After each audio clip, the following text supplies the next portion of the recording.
नमस्कार, अपना उत्तराखंड देख रहे हैं आप सभी। मैं हूं आपके साथ जीनत सिद्दीकी। शुरुआत करेंगे खबरों की और सबसे पहले बात करेंगे हरीश रावत की। दिल्ली से एक बड़ी खबर आ रही है। उत्तराखंड मामले को लेकर राहुल गांधी के घर बड़ी बैठक हो रही है। हरीश रावत के ट्वीट के बाद मचे बवाल को लेकर ये बैठक हो रही है, जिसमें केसी वेणुगोपाल, देवेंद्र यादव, दीपिका पांडे, हरीश रावत मौजूद हैं। प्रीतम सिंह, किशोर उपाध्याय को भी दिल्ली बुलाया गया है। तो बेहद ही महत्वपूर्ण बैठक, बहुत सारे सवालों को लिए हुए। क्या हरीश रावत मान जाएंगे? क्या आलाकमान उनके हाँ में हाँ मिलाएगा जो वो चाहते हैं, या फिर कोई और फैसला लिया जाएगा? हमारे साथ बातचीत करने के लिए हैं उत्तराखंड कांग्रेस के वरिष्ठ नेता किशोर उपाध्याय जी। सर, जिस तरह से हरीश रावत जी का ट्वीट आया उसके बाद विवाद खड़ा हो गया है। आज आप लोग आलाकमान के साथ बैठक भी कर रहे हैं, तो क्या कुछ बात आप रखने वाले हैं? नहीं, एजेंडा क्या है मुझे जानकारी नहीं है। मुझे तो कल ही खबर मिली, मैं टिहरी में था। अब मैं वहाँ से आया हूँ और निश्चित रूप से अब चुनाव आ गए हैं, बिल्कुल देहरी पर चुनाव हैं, तो उसके बारे में अच्छी बात है। हाईकमांड अगर उसका संज्ञान ले रहा है।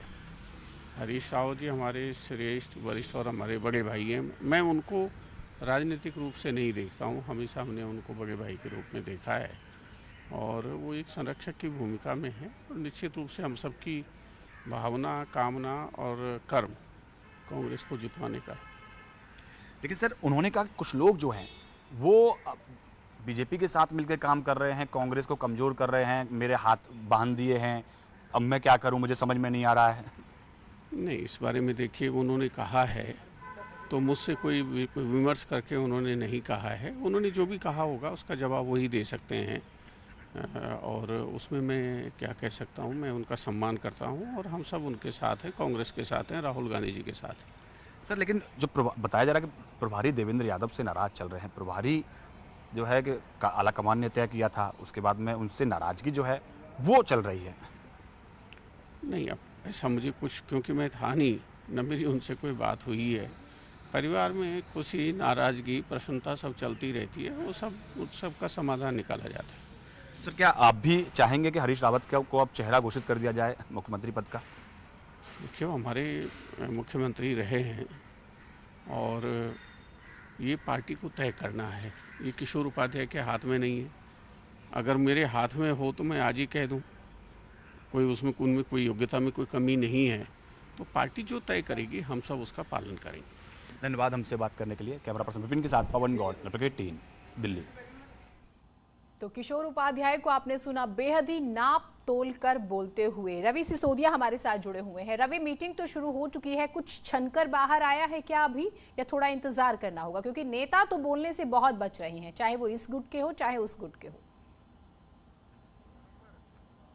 बिल्कुल, देखिए करीब 1.5 घंटे हो चुके हैं बैठक की। हालांकि अभी तक कुछ छनकर बाहर नहीं आया, लेकिन सूत्र ऐसा बता रहे हैं कि हरीश रावत के साथ राहुल गांधी की एक 1-to-1 बैठक होगी और उस बैठक के बाद जो तमाम लीडर्स हैं उनके साथ बैठक की जाएगी। क्योंकि जो नाराज़गी है वो हरीश रावत की ही, हरीश रावत ने जो ट्वीट किया था उसके जरिए अपनी नाराज़गी जताई थी और उसमें स्पष्ट किया गया था कि जो उनकी नाराज़गी उस संगठन को लेकर है। इशारा कहीं ना कहीं जो प्रभारी हैं देवेंद्र यादव उनकी तरफ था। दूसरी तरफ अगर आप देखें तो बैठक से कुछ देर पहले जब उत्तराखंड कांग्रेस के लीडर्स ने न्यूज़ 18 से बातचीत की तो उनके तरफ से ये स्पष्ट कहा जा रहा था, उनकी तरफ से कहा गया कि वो आलाकमान के पास जाएंगे और उनसे मांग करेंगे कि हरीश रावत को उत्तराखंड का चेहरा बनाया जाए। क्योंकि हरीश रावत ही एक ऐसा चेहरा है उत्तराखंड का, अगर उनको आगे करते हैं तो वहाँ पर चुनाव में सफलता मिल सकती है। पार्टी की अगर बात करें, कांग्रेस की अगर बात करें, तो आलाकमान की तरफ से इस पर कोई फिलहाल निर्णय नहीं लिया गया है। लेकिन सूत्र ये बता रहे हैं कि आमतौर पर ऐसा कभी होता नहीं है कि किसी को आप चेहरा बना के चुनाव लड़ें, और ये जो चुनाव होते हैं वो सामूहिक नेतृत्व पे होते हैं। तो लड़ाई इसी बात को लेकर है। हरीश रावत चाहते हैं कि उनके हाथ में बागडोर दी जाए।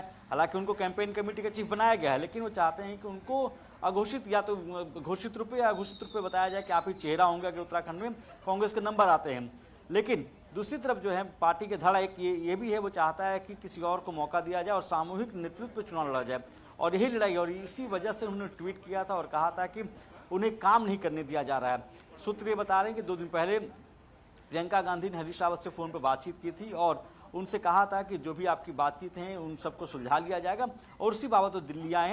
हालांकि अभी जो बैठक रवि बिल्कुल हमें थोड़ा सा इंतजार तो करना होगा कि इस मीटिंग से क्या निकल कर आता है। लेकिन क्योंकि अभी आपने प्रियंका गांधी का जिक्र किया, ठीक बात है, उनकी पहले बात हुई और ये खबरें आई कि रजामंदी हो गई है, हरीश रावत मान गए। दूसरी तरफ राहुल गांधी 1-to-1 करेंगे, तो कहीं ना कहीं एक झुकाव तो नजर आ ही रहा है इस तरफ, हालांकि हम अभी अनुमान ही लगा सकते हैं।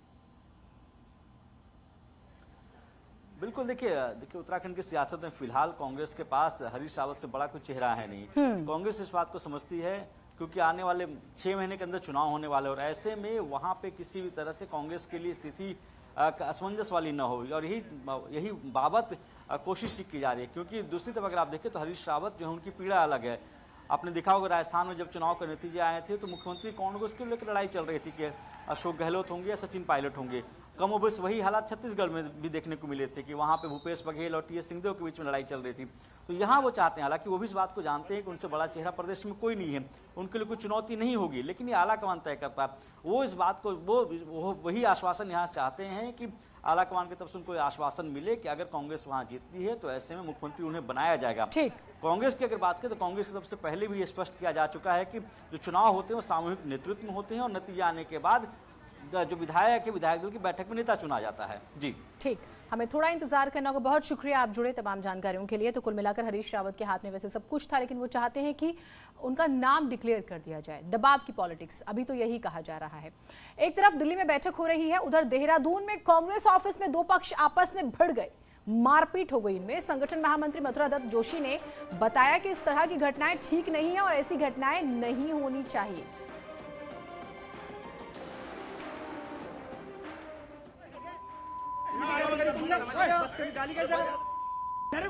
अनाज हनान इन्होंने कांग्रेस के खिलाफ इन्होंने मतलब बुरा माहौल बना रखा, और हरीश रावत जी को उन्होंने टारगेट कर रखा है। मतलब प्रदेश का जो मुखिया है, जिसके हमें निर्देश में हमें चुनाव लड़ना है, उसके खिलाफ इन्होंने उन बयान ये बक रहे हैं। ठीक है, मतलब इन्होंने पूरा कांग्रेस भवन का पूरा माहौल इन्होंने खराब कर रखा। गत महीनों में भी, कुछ दिन पहले भी इन्होंने देखा था, अपने पौड़ी में भी इन्होंने कुछ बयान दिया था, तो वहाँ भी इनकी पिटाई हो चुकी थी। देखिए, गलत है ऐसा किसी एक दूसरे को गाली देना या दूसरे की इस तरीके की बात करना। मैं समझता हूँ कि इससे पार्टी को भी नुकसान होता है, और जो भी व्यक्ति इस तरीके की बात कर रहे हैं, हमारा तो यही निवेदन रहेगा कि बहुत सोच समझ के और संयम से काम लें। देहरादून से खबर आ रही है, मुख्य निर्वाचन आयुक्त सुशील चंद्रा, निर्वाचन आयुक्त राजीव कुमार उत्तराखंड दौरे पर हैं। इस दौरान राज्य में मतदाता जागरूकता अभियान हेतु दिव्यांग रथ को हरी झंडी दिखाकर रवाना किया गया। इस मौके पर मुख्य निर्वाचन अधिकारी उत्तराखंड सौजन्य भी मौजूद रही। इसके बाद सौजन्या जो है वो भी मौजूद रही। इसके बाद प्रेस कॉन्फ्रेंस कर बताया गया है कि आयोग प्रलोभन मुक्त चुनाव के लिए प्रतिबद्ध है, और पॉलिटिकल पार्टीज से बात करने के बाद कई मुद्दे सामने आए हैं जिस पर विचार किया जा रहा है।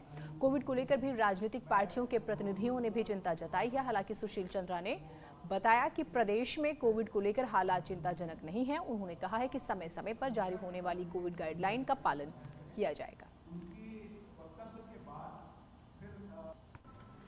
सभी दलों ने, कम से कम एक बात सभी दलों ने पार्टी के लिए, चाहे कोई सी भी पार्टी हो, सभी ने कहा कि जो शराब के वितरण से जो चुनावी माहौल खराब होता है उस पर पूर्णतया अंकुश लगाया जाए। कुछ दलों ने मतदान केंद्रों पर पॉलिटिकल पार्टी पोलिंग एजेंट्स को दूर रखने का अनुरोध किया, और कुछ लोगों ने चुनाव में खर्च होने वाले की लिमिट को बढ़ाने के लिए भी अनुरोध किया। कुछ पार्टियों ने कहा कि नहीं, इसको सीमित किया जाए।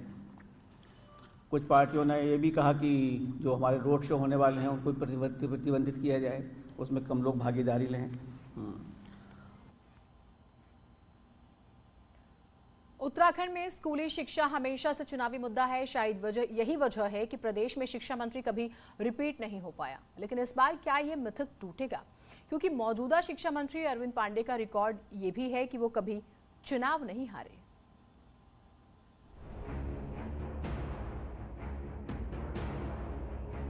उत्तराखंड के इतिहास में शिक्षा मंत्री बनने के बाद अगले चुनाव में नेता हारते रहे हैं, चाहे खंडूरी सरकार हो या फिर हरीश रावत की सरकार। वोटर्स के निशाने पर हमेशा एजुकेशन सिस्टम रहा है, लेकिन इस बार शिक्षा मंत्री अरविंद पांडे अपनी जीत को लेकर पूरी तरह से आश्वस्त हैं। उनका कहना है कि भले ही मिथक जो भी रहा हो, लेकिन उन्होंने दूरस्थ इलाकों तक टीचर्स भेजे हैं, सिस्टम में सुधार किया है, जिसका नतीजा दिखेगा। वहीं पूर्व शिक्षा मंत्री प्रसाद नैथानी कहते हैं कि उनके हारने की क्या वजह रही, ये आज तक उन्हें समझ नहीं आया।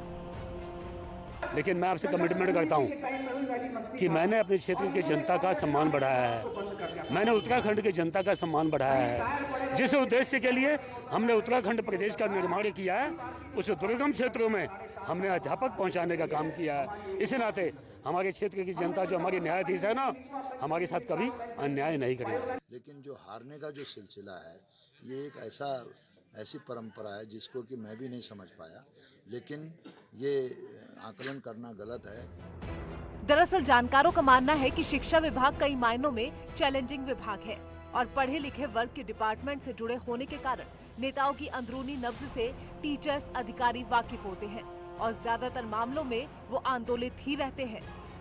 महकमा जो है वो शिक्षा विभाग का है, उतने कर्मचारी बाकी सारे विभागों में नहीं है जितने अकेले उसमें है। करीब लाख के करीब टीचर होंगे सारे मिला के, तो वो जाके जनमत तैयार करते हैं और वो जो है सरकार के खिलाफ भी वो करते हैं, माहौल बनाते हैं। वैसे चुनावों में अब कम ही वक्त बचा है और स्कूल एजुकेशन का मुद्दा आम आदमी पार्टी जोर शोर से उठा रही है, लेकिन देखना होगा कि इस बार ये मिथक टूटेगा या फिर ये एक नया इतिहास बनेगा। हालांकि इसके लिए थोड़ा इंतजार करना पड़ेगा। न्यूज़ 18 के लिए देहरादून से भारती सकलानी के साथ खटीमा से कमलेश भट्ट की रिपोर्ट। प्रदेश में कोरोना वायरस के नए वेरिएंट ओमिक्रॉन के मामले बढ़ने पर सरकार नाइट कर्फ्यू और अन्य प्रतिबंध लगा सकती है। प्रदेश में ओमिक्रॉन का पहला मामला मिलने के बाद सरकार सतर्क है। सरकार ने सभी जिलाधिकारियों को ओमिक्रॉन संक्रमण की रोकथाम के लिए सख्त कदम उठाने के निर्देश दिए हैं। प्रदेश के मैदानी जिलों में फिर से कोरोना संक्रमित मामले सामने आ रहे हैं। वहीं ठीक होने वाले मरीजों की संख्या कम हुई है। बीते 24 घंटे में 39 नए संक्रमित मिले हैं, जबकि 3 ही मरीज ठीक हुए हैं। 220 सक्रिय मरीजों का इलाज अभी चल रहा है।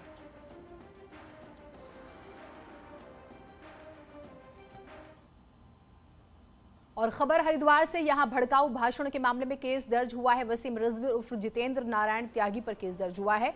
अन्य लोगों पर भी आरोप है। गुलबहार खान नाम के युवक ने हरिद्वार कोतवाली में केस दर्ज करवाया। धर्म संसद के कार्यक्रम में हुई थी भड़काऊ बयानबाजी। पुलिस फिलहाल मामले की जांच कर रही है।